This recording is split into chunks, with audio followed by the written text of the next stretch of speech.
Coming to you from deep inside the bowels of a great big empty. Get ready for another episode of The Home Defense Show with Skip Coryell. And that was Golden Glenn, the official announcer of the Home Defense Show, and I'm your host, Skip Coryell, author of 22 books, Marine Corps veteran, founder of the Second Amendment March, proud father of 7, grandfather to 20 and counting, and as a special bonus, I'm also madly in love with my own wife. My priorities in life are God, family, and country, in that order, and I hereby promise to never compromise in my convictions. I may go broke, but I'll never go woke.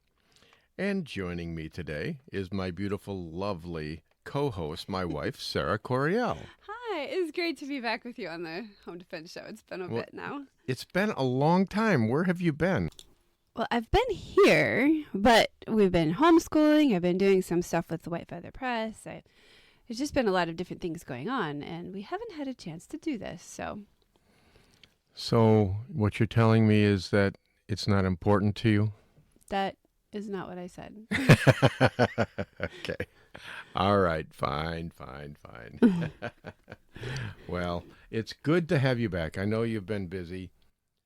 It's just so... Well, you too. When I do get a break, you're like, oh, I'm going to do this and I'm going to do that. So we're like ping pong balls, you and I. Oh, I know. It's terrible. Rather than list off all the things that you've been doing... Yeah, that's not going to be fun to our listeners. Let's launch right into the show today. Basically, you and I are going to talk about my writing career, all right? Yeah, I've been writing for a long time, and you are going to interview me. So we're going to do a little role reversal here. So I'm just going to hand it off to you, and you can ask me any question that you want about writing. That's pretty open. Oh, well, there's all kinds of ways to manipulate a question. Are you sure you're up for this? Yes.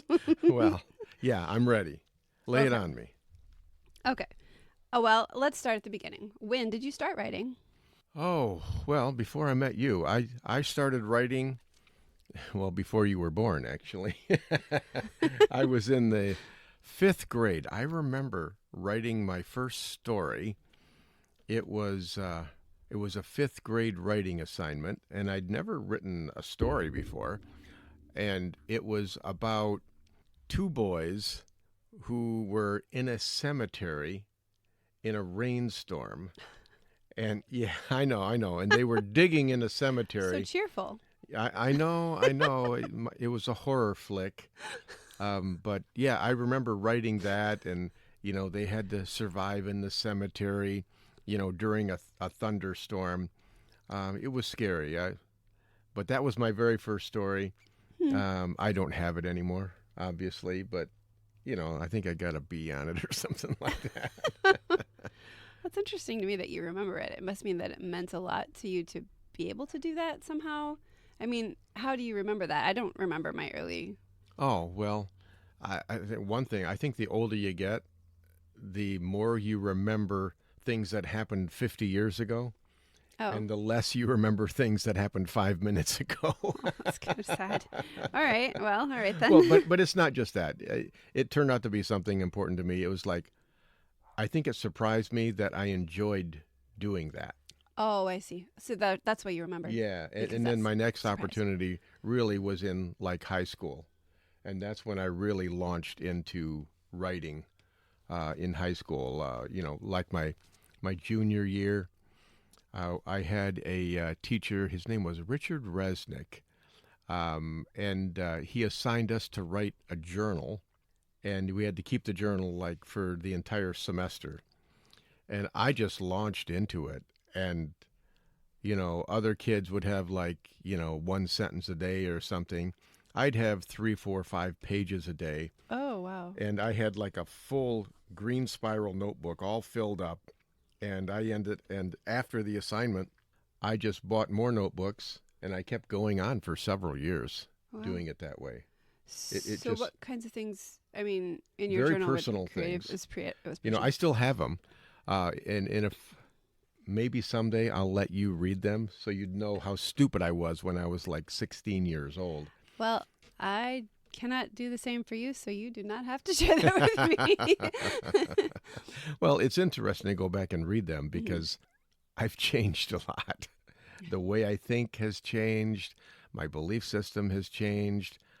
I know more about life. But it's interesting to go back and see how you were actually more than 50 years ago. So it's I would like to know if anything stayed the same. Like y- the core, the beautiful parts of, in your youth. Did you drag them on into your adulthood? yeah. My quest for wisdom and truth has stayed the same. When an author, or at least for me, I can't speak for all authors, but for me personally, when I'm writing, whether I'm writing fiction or nonfiction, I'm writing to try and find out more about the world around me, about humanity in general, about God, about truth and love and everything that makes us human. That's what I'm trying to figure out as I write. And in fiction, my characters are helping me to figure that out. In nonfiction, it's pretty much just me, but in nonfiction, you're talking about a certain topic anyway. But fiction is where I try and figure out the world and life in general. All right. Well, that sounds like good things to be working on and good things to be figuring out. Everybody's probably interested in that, I should think. Okay. So how many books have you been able to write then? Well, I've published 22 books. About 15 of them are fiction, are novels, and the rest are nonfiction. But I wrote 2 novels early on, way back in my 20s, and they will probably never see the light of day. Kind of like your cemetery story? Well, they're better than the cemetery story, Okay. All right. but they were very bleak. I don't know, almost nihilistic because For those of us who don't Well- speak in big words, what is nihilistic? existential. There's no meaning to life. Thank you. Okay, Got that. Kind of dark. But I think a lot of young people these days, they grow up without a firm moral base, a world and life view, and I was that way. Even though I went to a Christian college, it just eluded me. I had to figure it out during my 20s. And so I was writing those 2 novels while I was trying to figure it out. And that's why they're not fit for human consumption. Okay. They're really not. They would do more harm than good because there wasn't a lot of hope in them. And, my writing skills hadn't developed yet either. It takes time. It's like any other artistic skill, whether you're painting a picture or making a pottery vase or something like that. The first one that you do isn't your best. And you gradually get better over time. And, I'll look back on those 2 novels and go, oh, thank God, that they weren't published. Because one of them almost was published. So I'm really glad that one was not published. You don't want to explain it later to your Well, yeah. grandkids? I mean, that. Grandpa, why'd you write this? Yeah, it's not me anymore. And basically, every novel that I write, it's a snapshot of who I am at that moment in time. But it's fun. It's fun. I love it a lot. Well, that's great. That's wonderful. Beautiful, really. What are your most popular books? Do you have a sense on that? Yeah, I do. It's probably my nonfiction books. How does that make you feel? Well, I'll answer that in a second. Okay. Civilian Combat, the Concealed Carry book. That's by far the most popular one. After that would probably be Concealed Carry for Christians. I think that's a big question people struggle with. Yeah, it's all about moral use of deadly force. And the reason that I wrote that book was because so many of my students, most of them actually, struggle with the concept of taking another human life. And I think it's good that people struggle with that. But it's like I wanted to get across to them, all right, yeah, it's okay under certain circumstances, and even God thinks it's okay under certain circumstances. Not good, but okay. And so, and in the process of writing that, when you write something like that, you have to get it straight in your own mind. And that's a Right. question that I've asked of myself Right. for decades. And so that's basically what that book is all about. Yeah, those are the two that are best selling. Of the fiction, it's probably the God Virus series. Okay. That's a 4-book apocalyptic adventure novel series, and I love that book. It's got some really interesting characters in there. Uncle Rodney is probably one of my favorite fictional characters that I've created over the years. He's just like off the wall, military, gruff type guy, take names and kick butt kind of a guy. I like that. He's like a man's man from like my generation, and I really appreciate that. So, if you're only going to read one book, read the God Virus series, All right. because a lot of it was taken out of my own experiences too, even though it's apocalyptic adventure. Well, you've been studying Teotihuacan stuff for a while too. Yeah, So- Teotihuacan, that means the end of the world as we know it. For all you people that don't know anything. Oh, I don't know any. My goodness.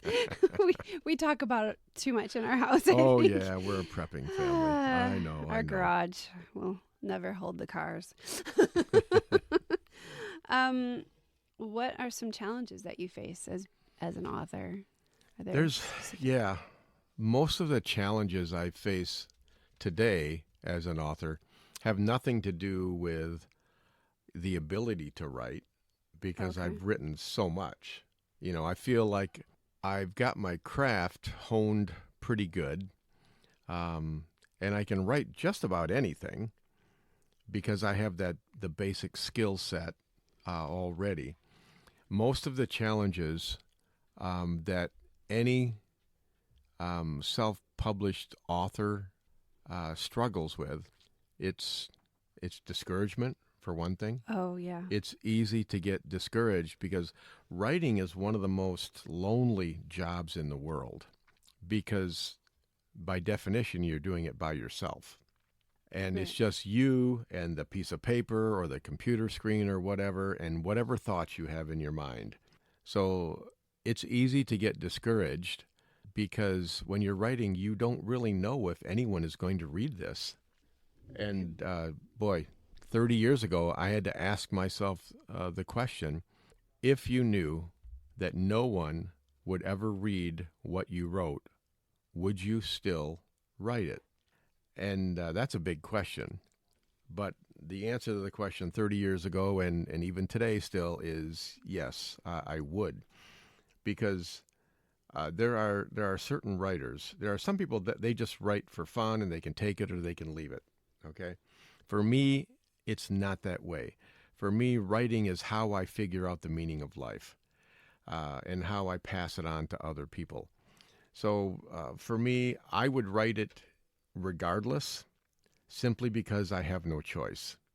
It's all these things are inside me, and if they don't come out, then I'm depressed. Okay, it's therapeutic for me, and it's just something that I have to do. It's like, once a year I get pregnant, and this story is growing inside me, and if I don't give birth to this story, it drives me crazy. And I'm very uncomfortable, I'm miserable, and it has to come out. That's one big challenge. Have you known other authors that are like that too, or they kind of... Well, I think most serious authors are like that. I mean, I've been to writing groups in the past. It bothers people to varying degrees. It might bother me more because I have such a big ego. But I think most people, who was it? Was William Faulkner. He made the statement once that the writer writes because there's something so good, so terrible, so poignant, so true that he has no choice but to let it out and write it down and let it happen.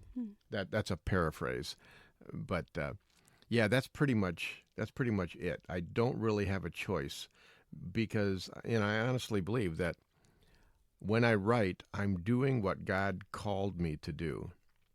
Some people talk about being called to the ministry, right? Mm-hmm. This is my ministry. I try to make it so my writing isn't preachy or overly didactic or anything like that. I'm sorry, that's a big word again. Didactic, preachy. Okay, that's a synonym. But I love story. Okay, I love stories. You always get frustrated with me because I watch so many movies. You noticed that? Yes, I did notice that, honey. I don't watch. Trying to be sneaky about that. Well, I don't watch movies because I like to vegetate. Sometimes I like to vegetate, but that's not why I watch so many movies. I watch movies because of the story. And if a movie doesn't have a good storyline or a good plot line or good, interesting characters, I'll turn it off partway through. I want story. I am fascinated by stories. The kind that, people sit around and talk about, over a campfire and talk to each other about. I just love a good storyline. And I think that's why I like apocalyptic adventure genre, because at its core, you're asking the question, what would happen if there were, a tsunami, or if there were earthquakes all across the country, or if there was nuclear war, or if there was a pandemic and 90% of society was killed? What would it be like then? And that allows me to extrapolate out using my imagination, and pretty much the sky's the limit because it's never happened before. And so, but I love that kind of a thing. I just love the question, what if? Every good story starts with the question, what if? And then you fill in the blank. Just occurred to me it actually has happened before. The Great Flood. Oh, well, yeah. We need to go to apocalyptic story about Father Noah. It's been a while. That'd be great. Okay. It has been a bit. Yes, it's been a bit. What are you working on right now? You want to share, or is it a secret? Yeah, sure. I just finished a novel about 2 months ago. The working title is called Longinus. I like it. Well, I know you would. This is the longest. I know you would. This is the longest novel I've ever written. It's 130,000 words. It's basically, if you don't know who Longinus is a historical character. According to church tradition, he was the Roman centurion that oversaw the execution of Jesus Christ and who stabbed him in the side with a spear. Later on, he became a Christian and ended up having his head cut off and being a martyr for the Christian faith. It's not about him specifically, but about a person in present day times after the apocalypse who takes on the name Longinus. So that isn't published yet. I'm not sure what I'm going to do with that yet, but I'm hoping that to get it published soon. And then as soon as I finished that 2 months ago, I started working on a detective novel, which I've never done before. I've never written in first person before. I've never written a detective novel, and I'm having a lot of fun with it. I didn't know if I would like it, but I'm liking it a lot. And on this one, it's like I'm letting my hair down, and I'm just writing whatever I want to write, regardless of what other people might think about it. And that's hard to do as an author, because if you get overly involved with, okay, well, what are people going to think about this? Then the story isn't coming out true, and it's not coming out the way it was intended to come out. So you got to pretty much just ignore the end reader, and because some people do that. Some people, they'll write just for commercial gain, And I could do that, but I just don't do that. But I'm enjoying it a lot. I mean, there's all kinds of very interesting characters in this novel, and I'm enjoying writing in first person. I didn't think I would, but I'm enjoying it. We're up to about over 40,000 words now. I'm thinking probably I'm about 2/3, 3/4 of the way through it, and I'll probably be done within a month on that one, and then I'm not sure what I'll do next, but I've got some ideas. So the publishing industry, I think you've been doing a little research about Yeah. it right now. Would you like to Well, share some of that? I haven't tried to get traditionally published for, boy, like 25 years. When I first started out, I tried to get published through like a big New York City publisher. I came close. I got like 3 different literary agents to follow me or to represent me. The first one was really good. The second one was mediocre, and the third one was indicted for fraud. So that kind of soured me to the traditional publishing method. But I've just learned so much about it. It's changed in the last 30 years. I don't even recognize the traditional publishing industry. Whereas 30 years ago, there were dozens upon dozens of smaller independent publishers. Now there's not. Now the rise of self-publishing has just gone viral almost. Anyone who has half a mind to write a book does, and that totally floods the market, so that it's hard to get your work to stand out, because instead of 10,000 titles being published a year, now there are 10 million titles being published a year. And now with AI, it's just exponentially gotten worse. I read an article a couple days ago where there was a publisher, actually a single person in South Korea who published 8,000 titles in 1 month. Okay, that's just not realistic. So it's all being AI generated, and maybe it's good writing, maybe it's not, but in general, I don't think I like AI because it's allowing lazy people to climb on the backs of hardworking artists to do something that they don't have any talent to do. And if it didn't hurt other artists, hardworking artists, I'd say, okay, fine, do it. But it does, because it floods the market even more. So these days, unless you've got $1 million to invest in marketing, your book is not going to rise to the top. And that is probably one of the most discouraging aspects of writing and publishing these days. Yeah, I can see that. Well, thank you for sharing your story and your journey in this. It's been good. Well, you have shared my journey every step of the way. Not the whole part, but I came in. Well, the last 22 years you have. And in Yes, fact, I you have. helped me publish my first novel, It was my pleasure. Bond of Unseen Blood. I appreciate that. It was a beautiful story. And that's why I dedicate all of my books to you. Oh, thank you.